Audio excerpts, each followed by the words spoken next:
There are over 200 bodies on Mount Everest. Most of them are still there, not buried, not marked, frozen into the mountain exactly where they fell. Some sitting upright, some mid-stride, some reaching towards something no one else can see. Climbers pass them on the way up, pass them again on the way down. Some have been there for 30 years. Nobody is coming to get them. In the next 8 minutes, the science of why the mountain preserves them, the 2 people whose bodies became landmarks for other climbers, and the 3 reasons nobody brings them down. The 3rd reason almost never gets discussed. But first, one number, 8,848 meters. Once you understand what that number does to a human body, everything else in this story makes a different kind of sense. At sea level, the air you breathe is roughly 21% oxygen. At 8,000 meters, what climbers call the death zone, that number drops to around 7%.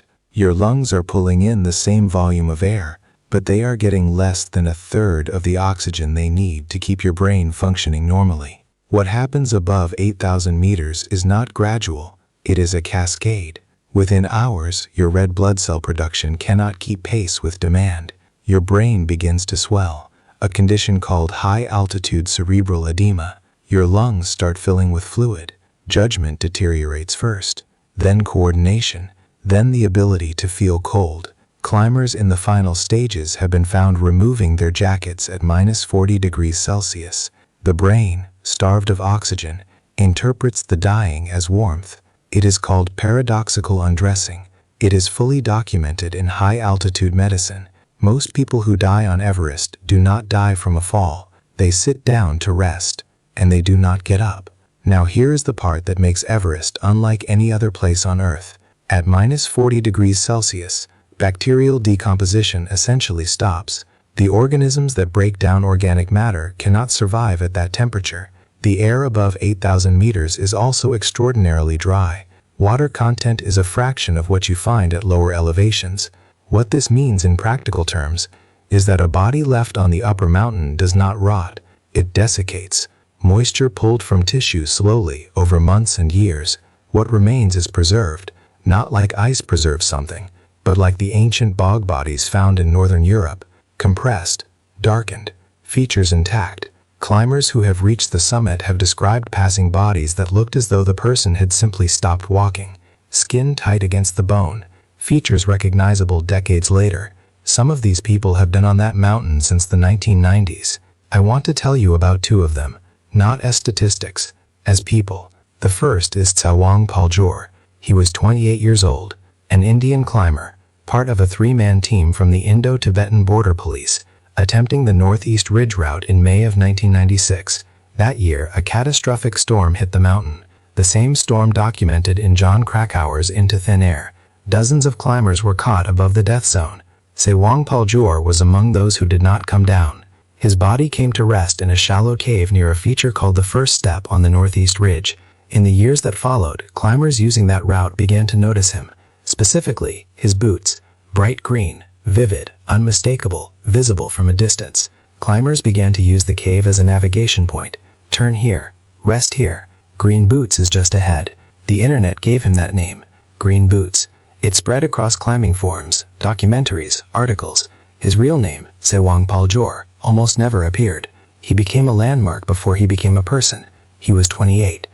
The second is Hannelore Schmatz, a German climber who summited Everest in 1979, the 4th woman to reach the top, and the first German woman. She died on the descent, exhausted, her body shutting down just below the south summit. She came to rest in a seated position, her back against her pack. Her eyes were open. Her hair moved in the wind. For 15 years, her body was visible from the main South Col climbing route. Every team that passed her could see her clearly. In 1984, 2 Nepalese police officers attempted to recover her remains. Both died in the attempt. After that, no one tried again. The mountain kept her. Why doesn't someone bring them down? The answer has 3 parts. First, physical. A frozen body at altitude is locked solid. Joints do not move. Limbs are rigid. 70 kilograms, immovable. At 8,000 meters, you are already carrying 15 kilograms of gear, moving at a pace that burns thousands of calories per hour, in air containing a third of the oxygen your body needs. Adding 70 kilograms of frozen remains to that is not a logistical challenge. Every high-altitude physician who has studied it calls it a near-certain death sentence for the rescuers. The 2 officers who died recovering Hannelore Schmatz were not careless. They were simply operating at the absolute limit of what a human body can do at altitude, and the margin ran out. Second, legal. Nepal has no law requiring the removal of bodies from Everest. Climbing permits include language acknowledging the mountain may keep you. Most families sign documents releasing all recovery obligations. Removal permits above 8,000 meters are rarely issued and almost never acted on. Third, and this is the one almost nobody discusses, there is a serious argument made by experienced climbers, by ethicists, by some of the families themselves, that the mountain is the appropriate burial place, that these people knew with full understanding that they might not come back, that they accepted that possibility as part of the choice they made, that removing them violates what their decision meant. It is not a comfortable argument, but it is a sincere one. I told you at the beginning there was one detail about this mountain that almost nobody covers. Here it is. Climbers operating in the death zone, in low visibility, at night, in conditions where the brain is receiving less than a third of its required oxygen, have reported with remarkable consistency that they are not alone. Not in a vague sense, specifically, voices, figures seen at a distance that are not other climbers, sounds that are not wind. Several experienced mountaineers, people with multiple Himalayan summits, have described stopping mid-route because of something they heard or saw and being unable to explain the decision afterward. High-altitude hallucination is clinically documented. The brain, deprived of oxygen, generates experiences that feel entirely real because to the brain producing them, they are. What is unusual about the Everest accounts is the consistency, the same descriptions, the same response. Stop, turn around, or do not go further. Some climbers believe these experiences saved their lives. Some cannot explain why they descended when they did. The mountain preserves everything it takes, exactly where it fell, in the exact position of the last moment. The file on Everest is open. There are over 200 entries. We'll be back next week with the next file. Next week, a killer sent 37 coded messages to police. For 51 years, no one could read them. In 2020, 3 people finally did. What the message said was not what anyone expected.